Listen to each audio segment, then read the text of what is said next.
बस्ती है उसके 3% लोग ये अस्थमा की बीमारी से पीड़ित हैं। Just imagine. और बारिश रेनी सीजन स्टार्ट हो गई है और 3.4 करोड़ एक पुराना फिगर है, क्योंकि ये मेरे घर का नहीं है। चलो भाई कल मैं किसी को कॉल करूंगा, कल कितना क्या आंकड़ा था अस्थमा का, तो मुझे बताएगा, ऐसा नहीं। ये it's like a census, you know. Census क्या होता है, हर 10 साल में भारत की बस्ती कितनी हुई, जनगणना, जनसंख्या, उसको अंग्रेजी में नाम है सेंसस, यानी कि कैलकुलेशन। तो इस तरह का ये कोई सेंसस रहेगा तो 2019 का ये कोई फिगर है जो मैंने आपसे शेयर किया। तो guess what, thanks to corona कितना बढ़ गया हो, है ना। तो गिनते हैं 3% आबादी जो है वो पूरा इन्फेक्टेड है, अफेक्टेड है बिकॉज ऑफ द ये अस्थमा। उसमें भी और 40% जो है ना बच्चे, ये जो 3.43 करोड़ है ना लेडीज एंड जेंटलमैन, उसमें से 40% बच्चे जो है ना जिनको अस्थमा हुआ है, which is very very danger. तो गेस व्हाट, 3.43 यानी 3.5 करोड़, मोटा मोटा गिन लीजिए, 3.5 करोड़ में 40% बच्चे, तो 35 140, 1.5 करोड़ बच्चे हैं। जस्ट इमेजिन, 3.5 करोड़ में से 1.5 करोड़ तो बच्चे हैं। तो ये सर ये मेरे पापा को हो रहा है, होने वाला है, ऐसी बात नहीं कर रहा हूं मैं, ये किसी को भी हो सकता है, बच्चों को भी हो सकता है, आप मिडिल एज, आप मेरे जैसे, और उम्र जो वयस्क है उनको भी हो सकता है। बाय द वे हल्दी का पानी ये सीजन में बहुत अच्छा रहता है। हल्दी है, नमक है और नींबू है, जिसके बारे में आपको लास्ट में बताता हूँ, है ना। ये पर्सनली मैं अच्छी क्वांटिटी में पीता हूँ। हाँ, और ये जो अस्थमा होता है ना, ये होने का मेन कारण क्या है, लेस सनलाइट। देखो अभी थोड़ा सूर्य आ रहा है, लेस सनलाइट, जितना कम सनलाइट रहेगा, है ना, और जितना वातावरण में मॉइस्चर ज्यादा रहेगा, नमी जिसको बोलते हैं ना, तो ये जो अस्थमा है ना वो ज्यादा होने लगेगा, है ना। और ये किसी को भी किसी भी एज में किसी को भी इन्फेक्टेड कर सकता है। चलो, तो अभी थोड़ा बात करते हैं, आप में से कोई है क्या वो जिनको अस्थमा था, आपके फैमिली में किसी को था, आपको अस्थमा था, मैं ये नहीं कह रहा हूँ आपको अच्छा हो गया और जो फ्यूल की कोई बात नहीं आएगी, समझिए बात को। मैं ये कह रहा हूँ कि आपको अस्थमा था या आपके फैमिली से में किसी को अस्थमा था या है, और क्या सिम्टम्स है, क्या उनको प्रॉब्लम हो रहा है। जैसे मैं मेरी पर्सनली बात करूँ ना, तो अस्थमा जो है ना वो रेस्पिरेटरी यानी श्वसन तंत्र का रोग है, आगे मैं आपको बताऊंगा थोड़ी फोटोज के द्वारा। और इंडिया का, भारत का सेकंड लार्जेस्ट जो पॉपुलेशन डेथ होता है ना, जिनकी मृत्यु होती है, वो रेस्पिरेटरी सिस्टम के कारण, यानी श्वसन तंत्र का। और ये अस्थमा है ना वो श्वसन तंत्र का रोग है। मेरे पापा जो है ना 2001 में वो इसी रेस्पिरेटरी सिस्टम के प्रॉब्लम के कारण उनका डेथ हुआ 2001 में, मेरे आंखों के सामने वो उनका देहांत हो गया, है ना। सो इट वाज बहुत ही पेनफुल कंडीशन था 2001 में, आज से 23 साल पहले। तो आप में किसी के साथ ऐसा हुआ क्या, किसी का डेथ हो गया या किसी को प्रॉब्लम है अस्थमा का, और वो क्या उनको सिम्टम्स आ रहे हैं, क्या समथिंग लाइक दैट, आपको भी है एक्सपीरियंस बता सकते हैं। सबसे पहले एड्रेस किया है श्वेता जी। श्वेता आप बताओ। यस सर, मुझे अस्थमा था 3-4 महीने पहले, और उसके बाद से मुझे सांस लेने में प्रॉब्लम होती थी, सीढ़ी चढ़ती थी तो भी बार बार सांस फूलने लगती थी। बट अभी सर नॉर्मल है, मैं 3-4 महीने से इस कम्युनिटी में हूँ, तब से नॉर्मल हो गया। देखो ट्राई टू अंडरस्टैंड, अभी नॉर्मल है, ये बहुत बड़ी बात। ये सेकंड फेज ऑफ एक्सपीरियंस हुआ जिसके बारे में आपको बात करने वाले हैं। हम ये बात कर रहे हैं कि अस्थमा में एग्जैक्टली क्या होता है, ये सभी लोग लिखने के लिए तैयार हैं, तो मैं तो बताऊंगा ही, बट आपके एक्सपीरियंस में पता चलेगा कि भाई एक्सपीरियंस ऐसा भी कुछ होता है ऐसा करके। लेकिन आपकी एज क्या है श्वेता जी? Sir 27 sir. हाँ 27 लिखिए, 27 की एज में भी अस्थमा हो सकता है। तो ऐसा नहीं है कि मिड एज या तो बड़ी एज के लोगों को 60-70 के, अभी मेरे पापा रिटायर है, मम्मी रिटायर है, अस्थमा हो, ऐसा नहीं है ना। Thank you very much. Yes Neeta ji, आप क्या बता रहे हैं? એમાં શું સિમ્પટમ્સ તમે જે કીધું કે એમાં શું સિમ્પટમ્સ થતા હતા, મારા હસબન્ડને બહુ જ છે અસ્થમા, એટલે એમાં જે બ્રેઇનમાં ઓક્સિજન ના જાય એટલે એમને શ્વાસ લેવામાં બહુ તકલીફ પડે. આપણે કેવા સરસ સ્મૂથલી શ્વાસ લઈએ છીએ, એમને શ્વાસ લેવા માટે બહુ જ એમને જોર કરવું પડે. એટલે એને અસ્થમા કહેવાય છે અને એના બધા આગળ ઘણા બધા એમને પ્રોબ્લેમ્સ ચાલતા હતા. તમે કીધું ને કે એના સિમ્પટમ્સમાં એ જ વધારે હતું અને ઉપર બ્રેઇનમાં ઓક્સિજન ના જાય તો એમને ઘણીવાર દેખાવાનું બંધ થઈ જાય, બ્લેન્ક થઈ જાય આખો એરિયા. सांस लेने में भारीपन लगता है, सांस नहीं ले पाते. आप कौन सी कंट्री से बात कर रहे हैं? हाँ, યુએસ. અહીંયા ઠંડીમાં વધારે થાય, ઠંડીમાં બહુ થાય. તમે કીધું ને કે સનલાઇટમાં કશું જ પ્રોબ્લેમ ના થાય. करेक्ट. सो पहला प्रॉब्लम होता है ये विदाउट सनलाइट वाले एरिया में मॉइस्चर है, यानी कि बारिश की सीजन में, और दूसरा होता है कोल्ड की सीजन में, यानी कि जब स्टेट सिटी स्टेट कंट्री में बहुत ज्यादा ठंडी रहती है ना, तब भी इसका प्रमाण बढ़ जाता है. Thank you very much. Yes Rekha, आप क्या बता रहे हैं? मेरे ससुर को है अस्थमा, उनको भी यही प्रॉब्लम है. मैडम ने जैसे बोला, उनका ऑक्सीजन लेवल बहुत कम होता था तो हमें हॉस्पिटलाइजर करना पड़ता था उनको. तो फिर वो ऑक्सीजन लगाते तो फिर कवर हो जाता था. और सीढ़ी चढ़ने में उनको जरा भी 2-3 कदम भी वो नहीं चल सकते थे. वो थोड़ा चलते तो थक जाते थे तुरंत. क्या एज रहेगा उनका? अभी 74 है. 74. Right it down. 74. So old age में भी ये होता है ना. और वो नेताजी के जो हस्बैंड है, हो सकता है वो मिड एज में है, 50-55 के आसपास, तो ये एज में भी होता है. सही है ना? वो हाँ कहते हैं. ओके. सो जब भी ये बहुत ज्यादा बढ़ जाता है तो स्टीरॉइड आता है, जिसके बारे में आगे बात करेंगे, जिसको इनहेलर कहते हैं, और एक्सट्रीम कंडीशन आ जाती है तो हॉस्पिटलाइज कर दो. ओके. यस मधु मैडम, क्या कह रहे हैं आप?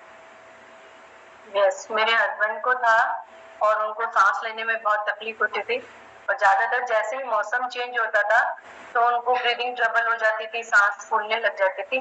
फिर डॉक्टर वही रोटेलर देते थे उनको, रोटो कैप देते थे, तो कैप्सूल जैसे डाल के इनहेल करते थे, उसके बाद में उनको ब्रीदिंग में रिलीफ मिलता था. ऐसा हुआ करता था. सही. ओके. चलो, सो लास्ट एक्सपीरियंस हम सुनेंगे. यस दिशा जी, आप क्या कह रहे हैं? सर, मुझे मेरी डॉटर को, मेरी मम्मी को, मासी को, नानी को, हम सबको हेरिडिटरी प्रॉब्लम बोला था डॉक्टर ने. और डॉक्टर ने कहा था कि ये प्रॉब्लम का कोई सॉल्यूशन नहीं है. उसमें क्या होता था कि सीजन वाइज कुछ भी चेंज होता था तो भी ब्रीदिंग प्रॉब्लम होती थी, और साथ में कुछ खाने में भी ऐसा आ जाता था. अगर रेगुलर वो कंडीशन रहती थी, मतलब ज्यादा स्वीट खा लिया, कभी कभी जैसे बोलते ना ब्रेड या ऐसा कुछ खा लिया, तो उसकी वजह से बहुत ही ब्रीदिंग प्रॉब्लम होती थी. मेरी डॉटर को तो बचपन से ही ये प्रॉब्लम थी कि वो ब्रीथ उसका कंप्लीट ही नहीं हो पा रहा था, और वो रोती थी कि उसकी सांस ही नहीं ले पा रही थी. तो इस तरह से खाने पीने से भी होता था. डॉक्टर की एज क्या रहेगी? वो बचपन से, उसे अभी वो 12 इयर्स की है, बट उसे बचपन से ही है. तो ये बच्चों में भी होता है, ठीक है ना. सोच के देखिए, जो बच्चों में बचपन से है तो वो तो बेचारा खेल नहीं पाएगा. कितनी सारे वो तो बच्चा है, हमको बता भी नहीं सकता, तो अंदर से उनको कितना प्रॉब्लम होता है. सो उनकी बेटी को था और मम्मी को था, नानी को था, आपने ऐसा कहा ना. सो इसका अर्थ क्या हुआ? ये जेनेटिक भी हो सकता है. आगे इसके बारे में बात करते हैं, है ना. तो किसी को भी हुआ है तो ये क्लास में आएंगे तो क्या करने से उसको आप दूर रख सकते हैं? दवाइयों से, अंग्रेजी दवाई से कभी भी अस्थमा मिट नहीं सकता है. I am 53 right now. मैंने आज तक नहीं देखा है कि 25 साल दवाई लेने के बाद डायबिटीज ठीक हो गया, मिट गया. मैंने आज तक नहीं देखा है कि 20 साल की उम्र तक, 20 साल 30 साल की उम्र में बीपी हुआ, 50 साल तक गोलियां लिया और बीपी ठीक हो गया. I never heard. तो अंग्रेजी दवाइयां कभी भी किसी भी बीमारी को ठीक नहीं करती है, उसके सिम्टम्स को दबा देती है. दैट्स हाउ 24 आवर्स के लिए, 12 घंटे के लिए. इसीलिए मेडिकल साइंस गलत नहीं है, खराब नहीं है, मैं ऐसा नहीं कह रहा हूँ. बट कई बार हम मुंह उठा के चले जाते हैं, हम ये हुआ ये वो. अरे कुछ सीरियस बात है तो, बाकी सामान्य सर्दी जुकाम है, सामान्य बॉडी एक है, तो बार बार डॉक्टर के पास नहीं जाना होता, यू नो. सो बड़ी बीमारी में जब भी कोई इमरजेंसी होती है, जस्ट इन केस कोई प्रॉब्लम होता है, तो उसमें मेडिकल साइंस है, डॉक्टर्स है, अस्पताल है, वो वरदान के स्वरूप साबित होता है. बाकी छोटी मोटी चीजें तो यहाँ पर हम सुलझा सकते हैं, उसको सुलझा सकते हैं. So thank you very much. चलो एक बार हैंड डाउन कर दीजिएगा सबका. ओके. चलो, तो मैं आपको कुछ बताना चाहता हूँ कि आज हम क्या बात करने वाले हैं. Just a moment.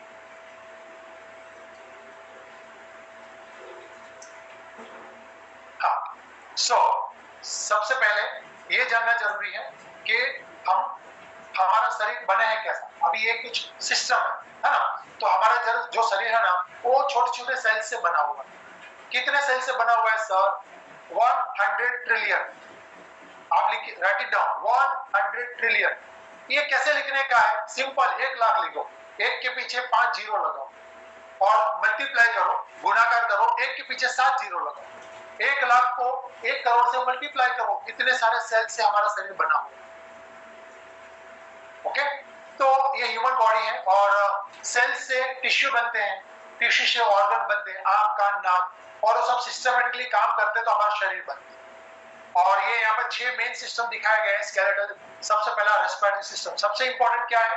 Respiratory system, जिसके बारे में आज हम बात करने वाले, जो मेन है अस्थमा। ऐसे रेस्पिरेटरी में बहुत सारे श्वसन तंत्र में बहुत सारी चीजें आती है, बट हम अस्थमा के बारे में आज बात करने वाले, ठीक है ना। तो उसके अलावा भी ये सारे सिस्टम है और इसके अलावा भी काफी सारे सिस्टम होते हैं। कोई कहता है 6 मेन सिस्टम है, कोई कहता है 12 है, कोई कहता है 21 है, 24 है, व्हाटएवर इट इज, वो हमारा कंसर्न नहीं है। हमारा कंसर्न ये है कि आज हम बात करने वाले रेस्पिरेटरी सिस्टम के बारे में। तो ये सभी सिस्टम आपस में अच्छे से काम करेंगे ना, तो ही ये हम अच्छे से काम करने के बाद, जैसे अभी सब लोग डांस कर रहे थे ना, क्या तो बढ़िया डांस कर रहे थे, आता है नहीं आता है, पर वो बोलो तारा रारा, वो सब सिम्फनी ऑर्केस्ट्रा बज रहा है और तारा रारा में उसका वो तारा रारा लंबा हो गया, वो रारा रारा रुक ही नहीं रहा है, तो आप बोलोगे व्हाट इज दिस, वो म्यूजिक नहीं लगेगा, वो नॉइज लगेगा, बोल हो जाएगी। इस तरह से हमारा जो शरीर है ना, तो हमारे जितने भी ऑर्गन, जितने भी सिस्टम है, श्वसन तंत्र है, कार्डियो है ना, हमारा न्यूरोलॉजी है, ओके, और हमारा जितना भी जैसे कि रिप्रोडक्टिव सिस्टम है, ये सारे सिस्टम मिलकर हमारा शरीर बनता है। तो उसमें से अगर एक भी प्रॉब्लमेटिक हो गया तो वो सिम्फनी ऑर्केस्ट्रा का वो धांधल धमाल लगेगा, दिमाग में लगेगा, वो हथौड़ी मारेगा। ऐसा जो भी सिस्टम है, जो भी मैंने आपको दिखाया, उसमें से अगर एक भी सिस्टम गड़बड़ा गया तो सिम्फनी ऑर्केस्ट्रा आपके बॉडी का प्रॉब्लमेटिक हो जाएगा और उसके बाद अंग्रेजी दवाइयां, ट्रीटमेंट, अस्पताल, ये वो सारी चीजें स्टार्ट होना शुरू हो जाएगी, है ना। और भी एक फैक्ट है, you can write it down, हम बिना खाए, है ना, बिना खाए 3 वीक तक जिंदा रह सकते हैं। आज का क्लास की इंपॉर्टेंट है, यू नो, हम बिना खाए 3 वीक तक जिंदा रह सकते हैं, 21 डेज। कुछ धर्मों में लोग और भी ज्यादा रह सकते हैं, दैट इज अ डिफरेंट, वो लाखों करोड़ों में 1% रहते हैं, बट एवरेज मेरी आपकी बात किया जाए, आपको अगर खाना बंद कर देना आज से, कुछ लोगों को खाना बहुत प्रिय होता है, खाने के लिए जीते, जीने के लिए खाना, आई डोंट नो, है ना। सो 21 दिन तक खाना बंद कर दिया, after 21 days we will no more, you know, हम नहीं रहेंगे। 3 दिन तक पानी नहीं दिया तो जीवित रह सकते हैं, 3 दिन तक। 21 दिन तक खाना नहीं खाया, चलेगा, जिंदा रह सकते, क्योंकि बॉडी में ठूस के भरा हुआ है ना ग्लूकागॉन, वो लीवर सब यूज करता है, तो जिंदा रह सकते। देन 3 दिन तक, राइट, 3 दिन तक हम बिना पानी के रह सकते हैं। You know, exciting, most exciting चीज, हम बिना सांस लिए 3 मिनट से ज्यादा जीवित नहीं रह सकते, असंभव है, असंभव।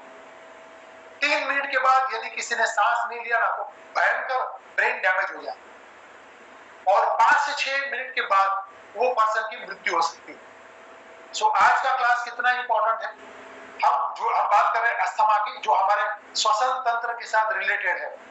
सांस नहीं लिया ना 3 मिनट के बाद, तो हमारे घर के लोग, हमारे फैमिली मेंबर, आप स्वयं जिनको भी अस्थमा का प्रॉब्लम है, तो ये सांस लेना मांगता है बाबा, और अच्छी तरह से भर भर के सांस लेना। वो कैसे करना है, वो सीखना है। तो मैं खाना बना रही हूँ, मैं फोन पे बात कर रही हूँ, तो पता नहीं आपका 3 मिनट कब हो जाए। सो 3 मिनट का बात ना आए, वो मामला ना आए, इसलिए आपको यहाँ पर उपस्थित रहना है। You should write it down, पूरे ध्यान से, फोकस से बात करें, सुनिएगा लेडीज एंड जेंटलमैन। अभी मैं जो भी बता रहा हूँ, जो भी बात होगा वो आपका हेल्थ अच्छा करेगा, आपके फैमिली के हेल्थ को अच्छा करेगा। हाँ देखो, यहाँ पर 700 लोग हैं, वेरी इंपॉर्टेंट, है ना। सो ये क्यों है 700 लोग, because something going to be happen, very very important. Okay, तो बार बार आपको क्यों कह रहा हूँ, क्योंकि अभी इसके बाद मैं आपको नहीं कहूंगा कि आप ध्यान से बैठे, आप जो करते हैं इट इज ओके। चलो, और भी एक फिगर है, मैं आपको बताना चाहता हूँ, ये deadliest diseases in India, Bharat में, हिंदुस्तान में सबसे ज्यादा जो देहांत, जो मृत्यु होते हैं ना 1 साल में, वो सबसे हार्ट डिसीज से होता है। और उसके बाद जो मृत्यु दर है ना सबसे हाईएस्ट, वो है क्रॉनिक रेस्पिरेटरी डिजीज, जिसमें अस्थमा आता है, उसके बाद ये जो है ना वो सब आता है, ठीक है ना। चलो, तो श्वसन तंत्र, रेस्पिरेटरी सिस्टम बहुत इंपॉर्टेंट। अभी ये क्या फोटो दिखा रहा हूं मैं, ऐसा बोला जाता है हमारे शरीर में जो है ना वो सारा इस ब्रह्मांड में, यह शरीर है तद ब्रह्मांड, यद ब्रह्मांड है तत् शरीर है। जो ब्रह्मांड में हमको जो दिख रहा है ना, ये तारे, ये आकाश, वो सब हमारे अंदर है। आप माने या ना माने, बिलीव इट और नॉट, वो सब हमारे अंदर है और हमारे अंदर वो सब बाहर है। तो ये क्या है, ये पेड़ है, पेड़ है ना। पेड़ को अगर आप उल्टा करोगे ना तो ऐसा दिखेगा। एग्जैक्टली द सेम मैकेनिज्म हमारे बॉडी में है, जो है हमारा रेस्पिरेटरी सिस्टम, हमारा श्वसन तंत्र, फेफड़े नहीं, हमारा श्वसन तंत्र कंप्लीटली। ओके, तो ये इतना जटिल, इतना कॉम्प्लेक्स रहता है। और सबसे पहले हम जो सांस लेते हैं ना, ये जो मेन पाइप रहता है, विंड पाइप, ये उसके बाद जो सांस लेते हैं जिसमें ऑक्सीजन है, वो आगे जाके है ना और एक पार्ट में बट जाता है और आगे जाके और एक पार्ट में, और फाइनली इसके नीचे अंगूर के दाने के जैसा एक पार्ट रहता है, वो हमको दिखता भी नहीं है, और वो ऑक्सीजन को ब्लड में डालता है और ब्लड का जो कार्बन डाइऑक्साइड है वो शरीर में से बाहर फेंकता है, ठीक है ना। So this is the mechanism. But any how, आगे बात करेंगे, इंपॉर्टेंट बातें हैं। एक अनाउंसमेंट भी है, पृथ्वी सर, राइट? यस, डेफिनेटली कर लीजिए आप announcement. Thank you. Yes, good morning. बहुत ही अच्छा सेशन चल रहा है हमारे श्वसन तंत्र के बारे में। तो आज का अनाउंसमेंट, बाय द वे मेरा नाम डॉक्टर प्रीतल है और मैं वलसाड गुजरात से बात कर रहा हूँ। आज का अनाउंसमेंट कि आज जिसका भी बर्थडे और मैरिज एनिवर्सरी है, इस कॉल पे अभी 686 लोग जुड़े हुए हैं, उसमें से किसी का भी बर्थडे और मैरिज एनिवर्सरी है, भले वो आज पहली बार आए तो भी हम यहाँ ऑनलाइन सेलिब्रेट करेंगे। उसका टाइम रहेगा 9 बजे, ठीक है, और ये सेशन भी 9 बजे खत्म हो जाएगा। गोविंद जी बता रहे थे कि उसके कोई नॉलेज लेके उसके गांव में रोज फोन करते थे कि आज ये है, आज ये है। तो आज हमें नॉलेज लेने की बारी है, तो हम नॉलेज ले लेंगे। और 9 बजे के बाद क्वेश्चन आंसर नहीं होगा। जो मेरा कहने का मतलब है कि आपका क्वेश्चन का हम आंसर नहीं दे पाएंगे, उसके लिए हम अलग से सेशन रखा है शाम को 7:30। तो जो भी नए लोग हैं, कुछ ना कुछ क्वेश्चन है, डाउट है, तो आप 7:30, जिसने भी आपको सुबह की लिंक दी है उसके पास शाम की लिंक भी ले लीजिएगा, और आपके सभी क्वेश्चन के आंसर वहाँ आराम से दिए जाएंगे। और साथ साथ में इतना अच्छा नॉलेज मिल रहा है, जैसे मैंने बताया कि नॉलेज बांटना है, तो वो बांटने का बारी 3 बजे है। जो भी हमारे कोचेस है उसका कोच मीट रहेगा, तो वो 3 बजे ये नॉलेज एक्सचेंज होते हैं। तो उसके नीचे जो भी हेल्थ कोच जो बनते हैं वो दूसरों को सही तरीके से गाइड कर सके। और रविवार है कल, और उसके बाद 14 तारीख का रविवार है। तो एक मैं फोटो दिखा रहा हूँ। अभी जो हम वेलनेस लिविंग प्रोग्राम जो है हमारा, ये हम ऑनलाइन कर रहे हैं। तो ऑनलाइन के अपने फायदे भी है और नुकसान भी है। तो जो भी लोग अहमदाबाद से है, अभी ये चलो, जो भी लोग अहमदाबाद से, वो फिजिकल वेलनेस लिविंग प्रोग्राम है हमारा, वो इनकम टैक्स ऑफिस के पीछे दिनेश हॉल करके है अहमदाबाद में, 14 जुलाई को। तो आप वहाँ आ सकते हो। और ये जो श्वास का जो है, हमारे बॉडी में जो श्वसन तंत्र है, वैसा ही एक ब्लड सर्कुलेशन तंत्र है। तो उसका जो बोझ है वो है हार्ट। तो हार्ट के ऊपर सेशन रहेगा। अभी जैसे अस्थमा के बारे में समझा रहे हैं और उसका जो इम्पोर्टेंस दिखा रहे हैं, तो वैसा हार्ट के बारे में सेशन रहेगा ये 14 तारीख को। तो जो भी अहमदाबाद है उसके नजदीक से है और कहीं भी है, अगर आपको आना है तो आ सकते हो। और सबसे बढ़िया वहाँ जो जिसमें मेन जो प्रॉब्लमेटिक जो बात है वो है अस्थमा। वो किसी भी एज में हो सकता है। सो कुछ पिक्चर है, आप इसका फोटो भी ले सकते हैं ना। So this is our wind pipe, जो हमारा एयरवेज है। ये जब भी आप लंबी गहरी सांस लेते हैं ऐसा करके, तो उसमें अंदर क्या आता है, हवा आती है जिसमें ऑक्सीजन रहता है, अप्रॉक्स 40% जितना ऑक्सीजन रहता है। तो इस तरह से आप जब भी सांस, लंबी गहरी सांस लोगे या जो भी सांस लोगे ना, तो इस तरह से ऑक्सीजन अंदर जाएगा, और ऑक्सीजन अंदर जाएगा और उसके विदिन अ मिनट आप उसको एक्सहेल भी करोगे, है ना। तो जब भी आप एक्सहेल करोगे तो बॉडी में से कार्बन डाइऑक्साइड बाहर निकलेगा, राइट। तो ये जो आपको एरिया दिख रहा है, और ऐसे असंख्य एयरवेज रहते हैं जिसके द्वारा हमारा ये जो श्वसन तंत्र है वो चलते रहता है। अभी इसमें over the time, over the period, एक प्रॉब्लम आता है, और उसमें क्या होता है ये जो श्वसन जो आपकी श्वसन नलिका है ना, इसका जो व्यास है वो इस तरह से हो जाता है। इसमें मेन जो रीजन रहता है वो है इन्फ्लामेशन।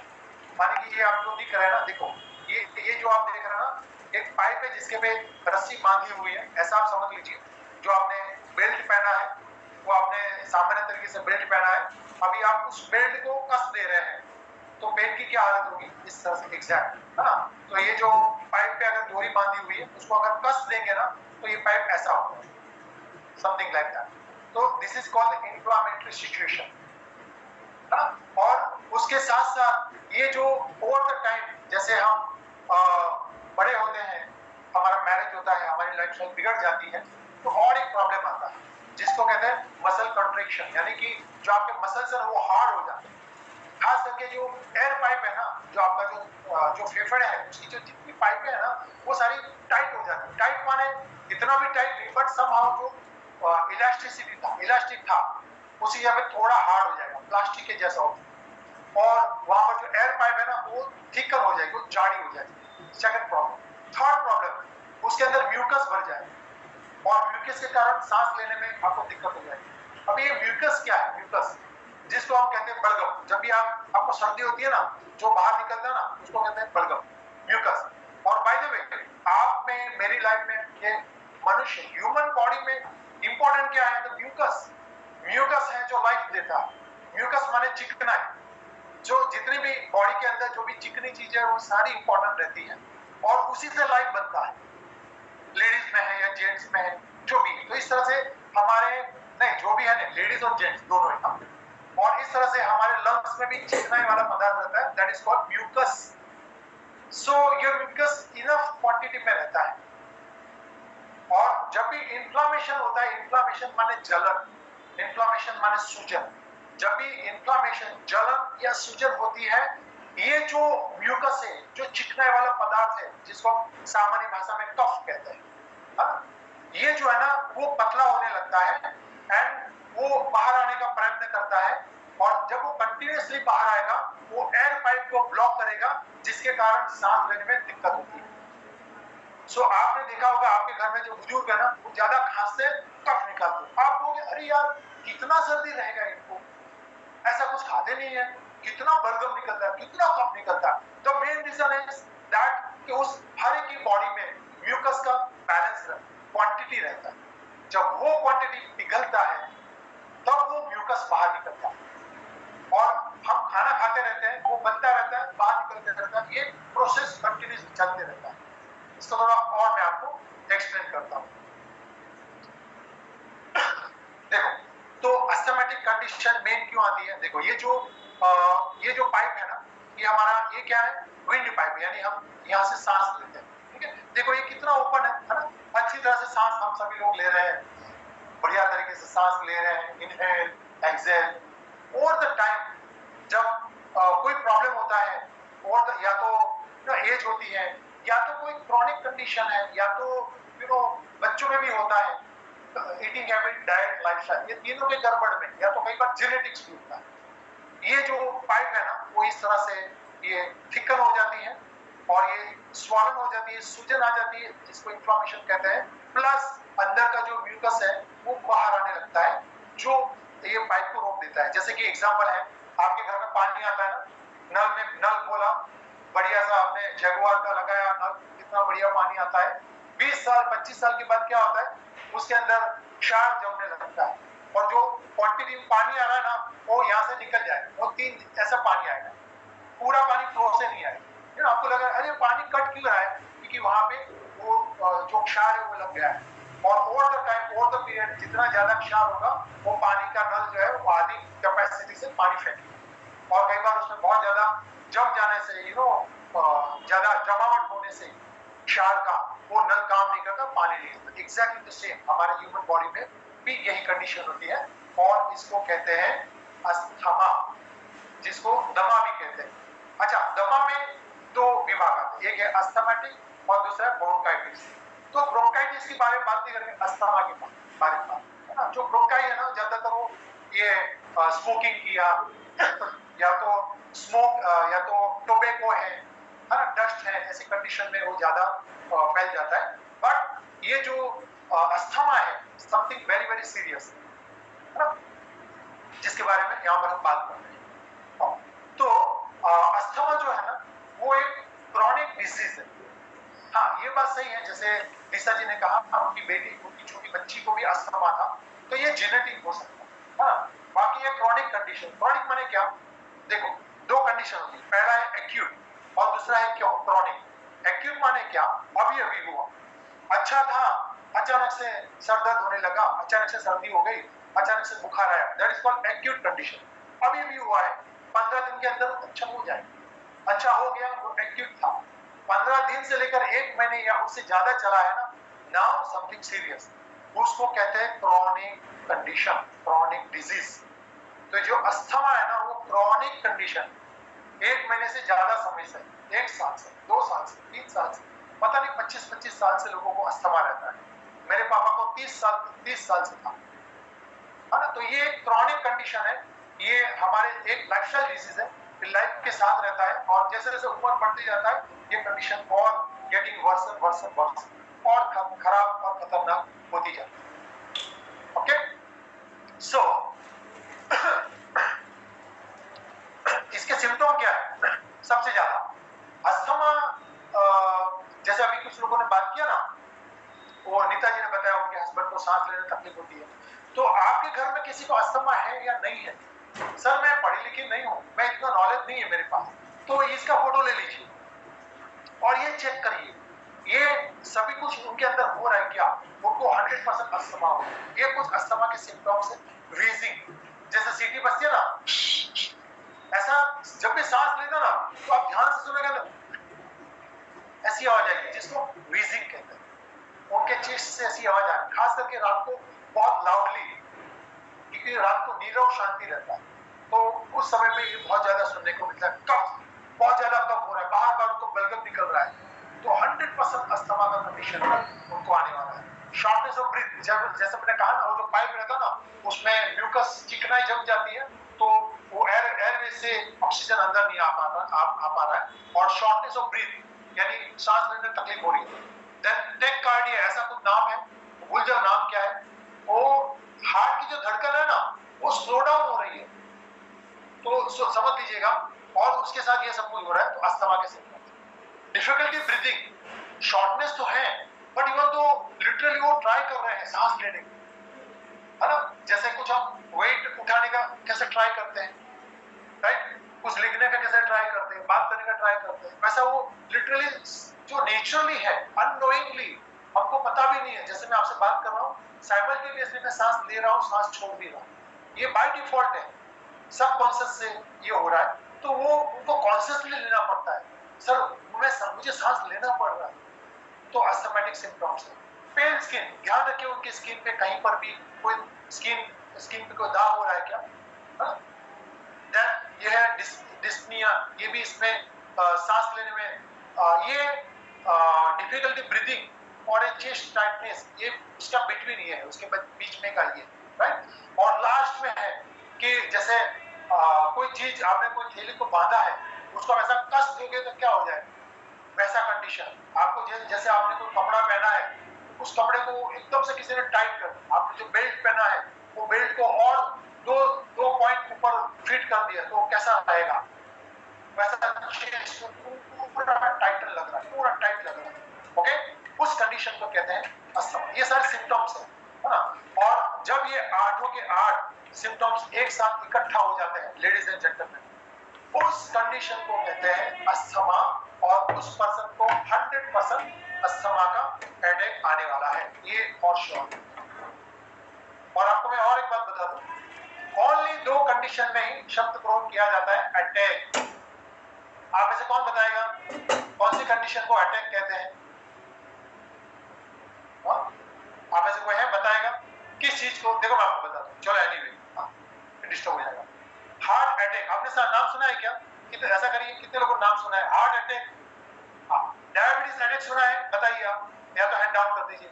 डायबिटीज अटैक आया नहीं? अरे वो घुटनों का डायबिटीज का अटैक आता है क्या? नहीं, डायबिटीज अटैक नाम नहीं होता है, वो घुटनों का प्रॉब्लम है, वो आर्थराइटिस का अटैक है, ऐसा बोलते हैं क्या? नहीं, ओनली 2 कंडीशन में अटैक का शब्द प्रयोग किया जाता है। एक है हार्ट अटैक, दूसरा है अस्थमा अटैक।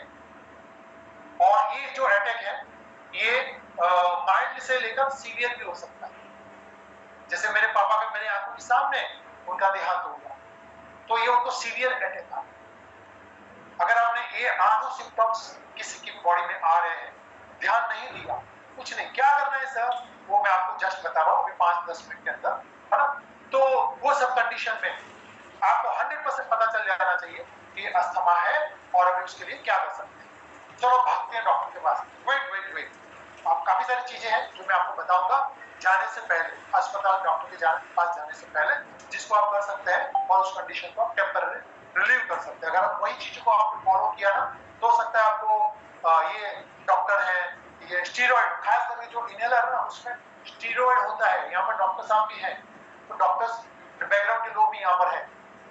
जो भी आप इनहेलर लेते हैं या तो आपकी फैमिली में कोई लेता है ना, it is nothing else just steroid, जो शरीर के लिए बहुत नुकसानदायक है ना। सो इस कंडीशन को कहते हैं अस्थमाटिक अटैक। हाँ, सो ये अस्थमा अटैक आता क्यों है, इसके पीछे 3 कंडीशन रहती है, दैट्स इट, और उसमें कोई कंडीशन नहीं होता। तो ये नॉर्मल एयरवेज है, नॉर्मल पाइप है आपका, ठीक है। इसके अंदर थोड़ा म्यूकस यहाँ पे आपको दिख रहा है, और सॉरी, ये जो है टाइटन हो रहा है, इसका जो व्यास है, इसका जो एरिया है ना पाइप का, वो धीरे धीरे कम हो रहा है। और तीसरे में आप तीनों चीज देख सकते हैं, स्वॉलन, दे गेट स्वॉलन, ये यहाँ पे सूजन आ गई है, इन्फ्लेमेटिव है ये, और ये टाइटन भी हो गया है, और इसके साथ साथ इसमें म्यूकस भी। तो अस्थमा जो 2 तरह का होता है, और एक होता है एलर्जेटिक और एक होता है नॉन एलर्जेटिक। कैसे होता है मैं अभी आपको जस्ट बताता हूँ। तो अस्थमा होने के मेन 3 रीजन यही है जो ऊपर मैंने यहाँ पर लिखा है। इसका आप स्क्रीनशॉट ले सकते हैं या तो आप लिख भी सकते हो, स्क्रीनशॉट तो आप रह जाएगा मोबाइल में, इससे अच्छा लिख लीजिए। आपका मसल टाइट हो रहा है ना, क्योंकि आपका ईटिंग हैबिट, डाइट, लाइफस्टाइल सही नहीं, ओके। किसी भी कारण से आपका ये जो विंड पाइप है, आपकी जो पाइप है ना, वो टाइटन हो रही है, टाइट हो रही है। दूसरा, वो उसमें जलन है, सूजन है, और उसके कारण भी वो टाइट हो रही है, इन्फ्लेमेशन है। और तीसरा है म्यूकस प्रोडक्शन, ये बढ़ते ही ये चालू रहता है, और म्यूकस निकलते जाता है, और इस कंडीशन को कहते हैं अस्थमा, ओके। तो ये एक क्रॉनिक कंडीशन है, और ये किसको होता है, किस कंडीशन में होता है, ये भी जानना बहुत इंपॉर्टेंट है। और ये खास करके एलर्जी से होता है, किसी भी प्रकार की एलर्जी। तो कुछ लोगों को जैसे कि वो गार्डन में गए हैं, ट्री से एलर्जी होता है, वो घास से एलर्जी होता है। कई बार घर में पेट एनिमल्स रहते हैं, पेट, बिल्ली रहती है, कुत्ता रहता है, या तो कोई पशु पक्षी, कोई पक्षी रहता है जिसको लेकर सहलाते हैं, तो उनके जो बाल रहते हैं ना, या उनका जो कई बार कुछ भी रहता है, जैसे कि वो सांस लेते हैं, है ना, वो चाटते हैं, राइट, तो उसमें उसको एनिमल डेंडर कहते हैं, एनिमल वो एलर्जी कहते हैं। तो उस कारण भी ये सारा एलर्जी से हो सकता है, ठीक है। तो सबसे इंपॉर्टेंट